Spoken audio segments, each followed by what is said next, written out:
Salam sukses. Assalamualaikum warahmatullahi wabarakatuh. Bagi sahabat yang menanyakan perangkat apa yang digunakan untuk di desa yang tidak ada jaringan fibernya atau tidak ada jaringan berkabel, hanya sinyal 4G di desa dengan kondisi sinyal yang tidak maksimal, walaupun ada BTS, bahkan ada BTS desa tetangga, kecamatan tetangga, dan lain-lain. Namun ingin buka usaha untuk voucheran, wifi voucheran, atau usaha hotspot voucheran. Ini latar belakang pertanian. Solusinya tetap menggunakan router 4G atau modem router 4G yang bisa peka dalam menerima sinyal 4G. Sudah banyak yang kita rekomendasikan di video sebelumnya. Router 4G yang sering direkomendasikan performanya bagus dari sisi kepekaan dalam menerima sinyal 4G. Brand Huawei pada umumnya, termasuk mulai dari yang paling murah, Huawei B320. Jadi sahabat yang jika ingin menggunakan yang unlock, silakan gunakan yang Huawei B320. Atau kalau yang di lock atau dibundling dengan Orbit, yaitu Orbit Star H2. Oke? Sehingga tidak perlu bertanya bagaimana unlocknya. Beli langsung yang sudah unlock di Huawei B320, sementara Orbit Star H2 itu sudah lock TCL only.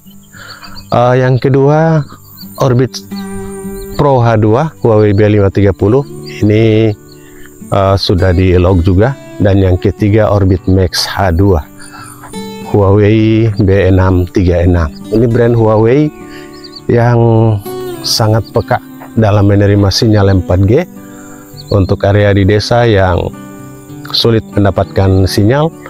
Dan ini juga support antena outdoor. Antena yang sering kita gunakan Yagi Grid yang versi vertikal maupun yang horizontal, dan juga single Catherine dari Yagi Grid. Kemudian antena lock periodik baik Huawei maupun Lintratek. Ini yang kepekaan menerima sinyal 4G-nya bagus dan banyak kita gunakan di desa untuk menangkap sinyal 4G di desa tetangga, bahkan di kecamatan tetangga. Oke, itu router 4G dan antena 4G yang rekomendasi. Kemudian brand TP-Link dan Mercusis. TP-Link dan Mercusis ini adalah satu korporasi saja, hanya di brand yang berbeda. Bisa dilakukan log band, bisa juga menggunakan antena eksternal dan internal. Di TP-Link MR400 yang rekomendasi saat ini. Kemudian di harga yang murah, Mercusis MB110. Keduanya support antena dan keduanya bisa support log band. Itulah device router 4G yang sering direkomendasikan. Kemudian Mikrotik untuk usaha hotspot voucheran, RB750 GR3, RB450GX4. GR3 jika di bawah 100, sahabat yang user bersamaannya 50, 40, 60 itu bisa menggunakan RB750 GR3. Walaupun ini bisa 100 user, namun CPU load yang normal di bawah 70 user simultan atau bersamaan. Jadi kalau dihitung seharian masih lumayan banyak. Kemudian yang kedua, jika sahabat yang user simultannya sudah di atas 100 sampai 200, bisa menggunakan Mikrotik RB450GX4. Trafputnya juga lumayan bagus karena sudah mulai gede speknya. Untuk akses point yang pancarannya bisa tembus 150 meter dan bisa menembus tembok, yaitu Totalink N300RH. Bisa menembus tembok dan sampai sekarang masih menjadi brand yang cukup rekomendasi buat pemancar wifi indoor yang banyak digunakan oleh pelanggan. Kemudian rata-rata brand Ruiji, yang kelebihan dari brand Ruiji, akses point ini kita bisa setting juga mode WISP, mode repeater yang cukup rekomendasi.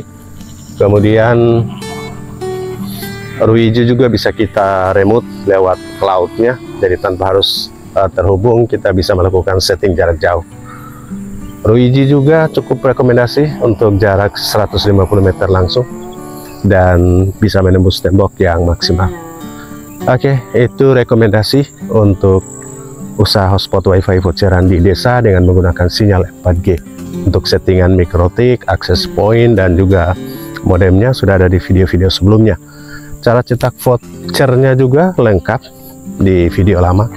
Cara manual dengan user manager, microstator sudah lengkap di sana. Semoga bermanfaat. Salam sukses. Assalamualaikum warahmatullahi wabarakatuh.